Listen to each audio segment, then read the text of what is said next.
So let's go over here and look at these M24s that I've got almost completed. They'll be waiting on hollow handles. I've already got the guards made, getting ready to make more guards. Let's go check them out.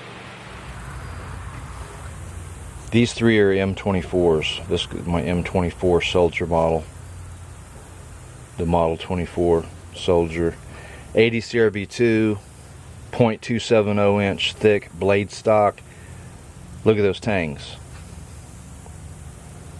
They're going to be just a little bit cut off, but we go in those handles deep. Yeah, there won't be much. They're right at 2 1/4. See what the deal is, just so you guys know. They've been making these hollow handle tubes 4 inches. I'm trying to get 4.5 inch tubes.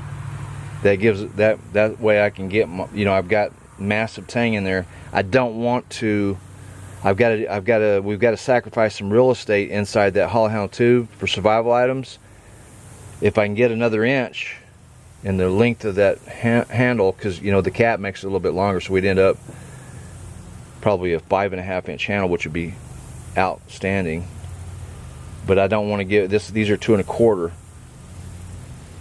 I can give up just a little bit, because when we epoxy all these and they go over that, it's going to go over a little bit, so then we're pretty close to 2 1/4 from the shoulders. So these get locked out with a titanium pin. And if you notice this pin, there's no play, so it really seats up tight. When I drill those holes, I don't want to bore them out. I want this titanium pin really snug in that. So we got a mechanical hold, and we've got our 5,000 psi epoxy. An example, for example,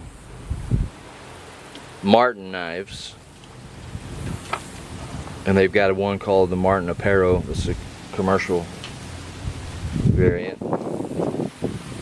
They have large tangs as well, but they don't go in as deep as ours, and they don't lock them out with a titanium pin. They allow the epoxy to ooze and go through the hole.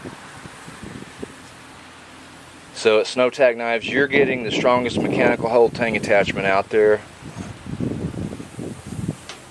and you're getting damn quality 80 CRB2, American made, New Jersey steel bearing, high carbon vanadium. If you guys don't know what vanadium is, you need to research it.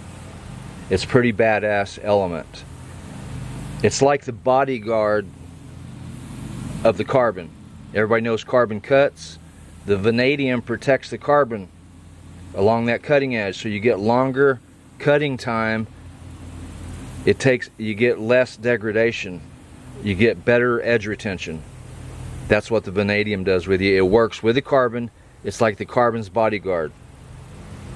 That's the way I view it in simple terms. And it's got a little bit of chromium in it. This is just over 1%. These aren't true stainless steel. If you're looking at stainless steel, you're looking at anything over 11%. This is just close to 1%. Usually these are around 0.50 to 1.8, somewhere in there on the chromium. They're under 1%, but there's a little bit of chromium. I love that because it gives you a little bit of chromium protection. Particularly, it makes the blade harder. You got the carbon, the high carbon, the vanadium, which protects the carbon. You got a little bit of chromium. It's a badass steel. The only thing with this 80 CRB2 you got to consider is it's going to be, even though it's got a little bit of chromium, it's going to be more susceptible to rust. So we're sandblasting these, so you got to keep an eye on your blade. Make sure you keep it treated. I recommend coconut oil. You guys start trying coconut oil, you're going to see that I'm right, because I've done this through experience out in the field. I'm 62 years old. I've been around a while. I've done a few things, okay? I used to use coconut oil all the time, even on my civilian job on the tools. it will block and it protects that blade from rust, from any type of moisture getting through. So there you guys go. If you make knives, make sure you get some high-powered jeweler's glasses. You're going to need them if you want to. You got to really look in, zero, make sure those knives are correct. The plunge lines, everything's symmetrical. So at Snow-Tac Knives, I do one thing, I do it right, and I move on.